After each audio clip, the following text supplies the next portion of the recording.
مولانا محمد ظہیر الدین قادری صاحب، سب سے پہلے آپ کا استقبال ہے۔ آپ نے سوشل میڈیا کے ذریعے احادیث کو عوام تک پہنچانے کا سلسلہ شروع کیا ہے۔ کب سے یہ سلسلہ شروع ہوا ہے اور اب تک کتنی حدیثوں کو آپ نے لوگوں تک پہنچایا ہے؟ یہ تقریباً 2004 سے میرا یہ معمول رہا کہ روزانہ میں حدیثیں بھیجتا تھا، جب ٹیکسٹ میسیج کا دور تھا۔ پھر دھیرے دھیرے جب واٹس ایپ کا دور آیا تو واٹس ایپ کے دور سے جو ہے میں گروپ بنا کر پھر اپڈیٹ کر کتا ہوا نیو براڈ کاسٹ کے ذریعے میں جو ہے بھیج رہا ہوں۔ ماشاءاللہ اب 7,000 سے زائد لوگ ہو گئے ہیں جو الحمدللہ روزانہ اس حدیث شریف کو پڑھتے ہیں، اور ایک دن اگر نہ بھیجوں تو ماشاءاللہ کئی میسیج آ جاتے ہیں اور کہتے ہیں کہ آپ کیوں نہیں بھیجے، بڑی خوشی ہوتی ہے۔ کون سی حدیثیں رہتی ہیں؟ کس موضوع کے تعلق سے حدیثیں رہتی ہیں؟ جہاں تک ہو سکے میں کوشش کرتا ہوں یہ جو تربیت ہی کے معاملے کی احادیث شریف ہو، کیونکہ الحمدللہ سمندر ہے احادیثیں اور لاجواب ہیں، لیکن میری کوشش یہ رہتی ہے کہ اس کو مختصر کروں اور مدلل ہو۔ جیسے کہ آج کل دیکھا جاتا ہے کہ مجھے شوق بھی اس لیے ہوا کہ میسیجیں مجھے کئی طریقے سے مجھے خود میسیجیں آتے تھے کہ سینڈ کریں گے تو اتنے لوگوں کو سینڈ کریں گے تو اتنا ثواب ملے گا، اتنا ملے گا، اتنا ملے گا، اور اس کے اندر کوئی مواد بھی نہیں ہوتا تھا اور بے فضول ہوتا تھا، حوالہ نہیں ہوتا تھا۔ حدیث شریف کا مقصد یہ ہے کہ اس کو حوالے کے ساتھ ہو، جب اس میں بات مضبوطی ہوتی ہے۔ تو الحمدللہ بس دوستوں کی خواہش رہی اور سب کی نیت رہی، تو الحمدللہ ان دوستوں کی محبت سے میں نے دھیرے دھیرے شروع کیا۔ الحمدللہ بخاری شریف، ترمذی شریف، یہ جتنی بھی سیاستہ کی حدیثیں ہیں میں الحمدللہ کئی گھنٹے بیٹھ کر مطالعہ کرتا ہوں، اور کرنے کے بعد ماحول یہ رہتا ہے کہ میں اس کو جتنا ہو سکے مختصر ہو اور مواد زیادہ ہو، ایسی حدیثوں کو چن کر میں مع حوالہ بھیجنے کی کوشش کرتا ہوں۔ تو حدیثوں کے ساتھ اس کی تفسیر بھی رہتی ہے؟ نہیں، حدیثوں کے ساتھ تفسیر ترجمہ رہتا ہے، اور ماشاءاللہ وہ ترجمہ ہی ایسا رہتا ہے کہ تفسیر کی ضرورت نہیں پڑتی الحمدللہ۔ تو کوئی اگر رابطہ کرتے ہیں، ضرورت محسوس کرتے ہیں کہ بھئی اس کی مزید جانچ ہو، اس کی مزید تفسیر حاصل کرنا ہو، تو کیسے رابطہ کریں؟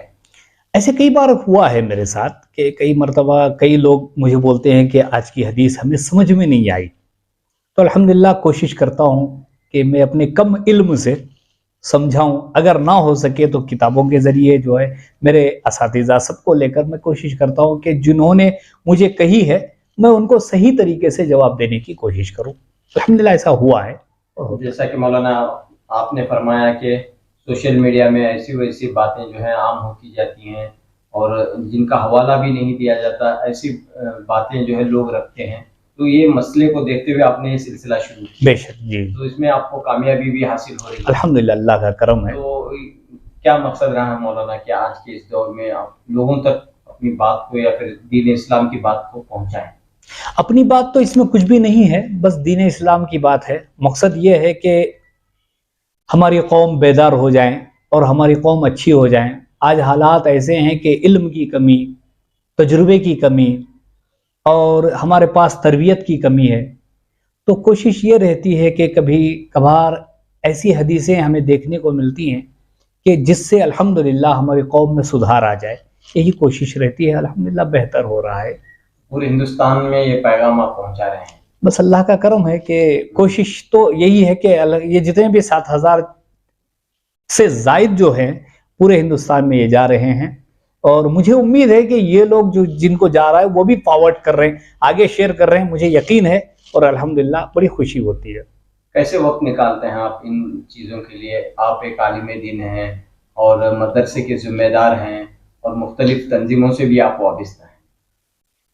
دیکھیے، میں بے شک مدرسے کا ذمہ دار ہوں، ایک مسجد کا خطیب ہوں، مگر یہ احادیث شریف کا مزہ اور احادیث شریف کا جو یہ ہے لذت، وہ اتنا مجھے حاصل ہو گیا ہے کہ مجھے رات میں جب تک میں دوسرے دن کے لیے حدیث نہ چن لوں تب تک مجھے نیند نہیں آتی ہے، اور کئی مرتبہ کوشش کرتا ہوں کہ میں جلد سے جلد بھیجوں۔ پھر بھی کوشش یہ ہوتی ہے کہ میں ایسے وقت بھیجوں کہ لوگ اٹھنے کے بعد وہ پڑھ لیں.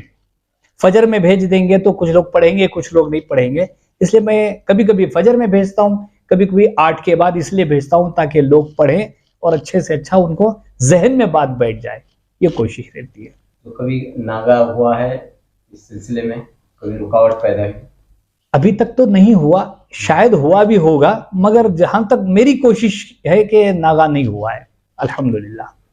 تو بڑی خوشی, ظاہر سی بات ہے کہ اس کام میں آپ کو خوشی مل رہی ہے, اور کیسے آپ لوگوں تک پہنچ رہے ہیں؟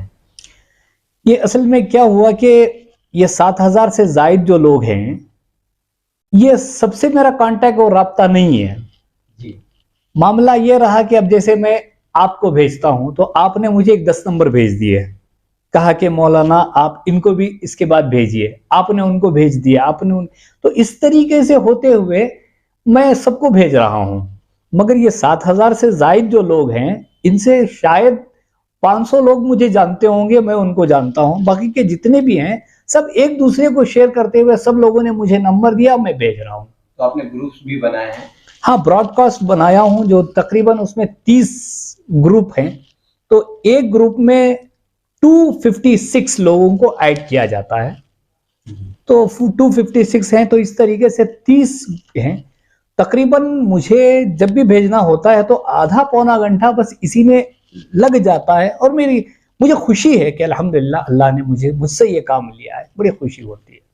آپ جو ہے تحریر اور تصنیف سے بھی جڑے ہوئے ہیں, تو اب تک کتنی کتابیں آپ کی شائع ہوئی ہیں اور کس موضوع پر ہیں کتابیں؟ میری پہلی کتاب مدینۃ الاسلام تھی جو جنرل نالج پہ تھی, اور دوسری کتاب جو ہے فضائل مسجد تھی جو الحمدللہ کافی جگہ وہ آ رہی ہے. تیسری جو تھی مسنون گلستان حدیث و مقبول دعائیں, یہ تیسری کتاب ہے الحمدللہ. ثم الحمدللہ ایک اللہ اس کے رسول کا کرم ہے کہ کئی مدرسوں میں وہ کتاب پڑھائی جا رہی ہے اور بچے اس کو حفظ کر رہے ہیں, اسے یاد کر رہے ہیں, تو بس مقصد یہی ہے کہ اللہ اس کا رسول راضی ہو جائے. حدیثیں بھیجنے کا مطلب یہی ہے کہ وہ اصلاح ہو جائے, اور جو ہے الحمدللہ اس کے اندر تربیت بھی آ جاتی ہے. کبھی تربیت ہے, کبھی نصیحت ہے, کبھی جنرل نالج ہے, تو اس طریقے سے مختصر ہو, جامع ہو, یہ حدیثیں چن کے بھیجنے کی کوشش کرتا ہوں. لوگوں کا رسپانس کیسا رہا؟ الحمدللہ بہت بہتر ہے. اگر ایک دن میں کسی وجہ سے دیر کر دوں, ناغہ تو نہیں ہوا ہے, دیر کر دوں تو کئی میسج مجھے آتے ہیں کہ آج آپ کی طبیعت صحیح ہے کہ نہیں, پوچھ لیتے ہیں. عوام الناس کے لیے پیغام کیا رہے گا؟ عوام الناس کے لیے میرا پیغام یہی رہے گا کہ آقا علیہ الصلوۃ والتسلیم کے فرمان پر ہم لوگوں کو چلنا چاہیے, سنتوں پر عمل کریں, اللہ کی عبادت کریں, مصطفیٰ جان رحمت صلی اللہ علیہ وسلم کی محبت کے ساتھ ساتھ سنتوں پر بھی عمل کرنے کی کوشش کریں, بزرگان دین کی تعظیم کریں, اور زیادہ سے زیادہ ہم لوگ اپنی اولاد کی بہتر سے بہتر تربیت کریں. حالات کو اگر دیکھتے ہیں تو ہمیں سمجھ میں آتا ہے تربیت نہ ہونے کی وجہ سے آج ہماری قوم در در کی ٹھوکریں کھا رہی ہے. بس میرا ادنا سا پیغام یہی ہے کہ ہم 3 وقت کے بجائے 2 وقت کھائیں, لیکن اپنی اولاد کو بہتر سے بہتر تربیت دیں اور علم سکھائیں. آج کا دور موبائل کا دور ہے, موبائل سے برائیاں عام ہو رہی ہیں, اچھائیاں بھی عام ہو رہی ہیں, تو آپ نے جو ہے اچھائیوں کو عام کرنے کا راستہ چنا ہے. تو نوجوان جو آج مصروف ہیں موبائل میں, تو موبائل سے جو ہے زندگیاں متاثر ہو رہی ہیں, تو اس سلسلے میں آپ کیا کہیں؟ دیکھیے, کوئی چیز برائی کے لیے نہیں بنتی, اسے برا بنا دیا جاتا ہے. تو اب موبائل جہاں تک دیکھیں ہمارے نظر بدلنے سے نظریہ بدل جاتا ہے. تو اگر موبائل دیکھیں تو یہ ہماری طرف سے ایک بہترین تحفہ ہے, کیونکہ ایک زمانہ تھا کہ موبائل نہ ہونے کی وجہ سے لوگ اتنے پریشان تھے کہ کس کو کس طریقے سے دیکھا جائے, پتہ چلانے کے لیے, پتہ لگانے کے لیے بڑی مشکل ہوتی تھی. آج اللہ کا کرم ہے, لیکن اسے غلط طریقے سے استعمال کر رہے ہیں, تو یہ ان کی نادانی اور بیوقوفی ہے. ورنہ موبائل بہترین ایک نعمت سمجھتا ہوں میں, جو آج ہم لوگوں کو یہ دیکھنے میں مل رہا ہے۔ کورونا میں بھی ہم نے دیکھا کہ تمام جو ہے لوگ گھروں میں قید ہو گئے، لیکن موبائل کی وجہ سے ایک دوسرے کے رابطے میں رہے، یہ بڑی خوشی کی بات ہیں، لیکن جو برائیاں بھی اس سے پھیل رہی ہیں۔ وہی میں نے یہی عرض کیا تھا کہ نظریں بدلنے سے نظریہ بدل جاتا ہے، تو ہماری سوچ اور ہمارے خیالات پہ ہمارے فیصلے ہوتے ہیں۔ تو اگر ہماری سوچ اور ہمارے خیالات بہتر ہوں تو ہمارے لیے ہر چیز نعمت ہے، اگر ہماری سوچ بری ہو جائے تو ہماری ہر چیز ہمارے لیے زحمت بن جاتی ہے۔ موبائل کے سلسلے میں بیداری پیدا کرنے کی ضرورت ہے، خاص طور پر تربیت ہونی چاہیے اس کی بچوں کے لیے۔ نہیں، میں یہ نہیں کہوں گا کہ موبائل جو ہے ضروری ہے، موبائل ایک دم اہم چیز ہے، ایسا نہیں ہے۔ جیسے آپ نے فرمایا تھا اس لیے میں نے کہا، لیکن موبائل آج کے دور میں، آج کے حالات کے حساب سے ہم لوگوں کو جتنا موبائل سے دوری رکھنی چاہیے اتنا ہمارے لیے بہترین چیز ہے، کیونکہ آج کل بچے، چھوٹے چھوٹے بچوں کے ہاتھوں میں بھی موبائل آ گیا ہے۔ ماں باپ اپنے کاموں کو بیزی رکھنے کے لیے ہاتھوں میں موبائل دے دیتے ہیں، تو یہ چیزوں سے پرہیز کرنا چاہیے۔ ہاں، وقت ضرورت موبائل کا استعمال کریں، ورنہ جہاں تک ہو سکے موبائل سے جتنا دور رہیں گے اتنا ہماری بہتری ہوگی۔ مولانا، دیکھا جاتا ہے کہ بہت سارے نوجوان نشے کے عادی ہو چکے ہیں اور نشے میں ڈوب چکے ہیں، ان نوجوانوں کے لیے آپ کی جانب سے کیا پیغام رہے گا؟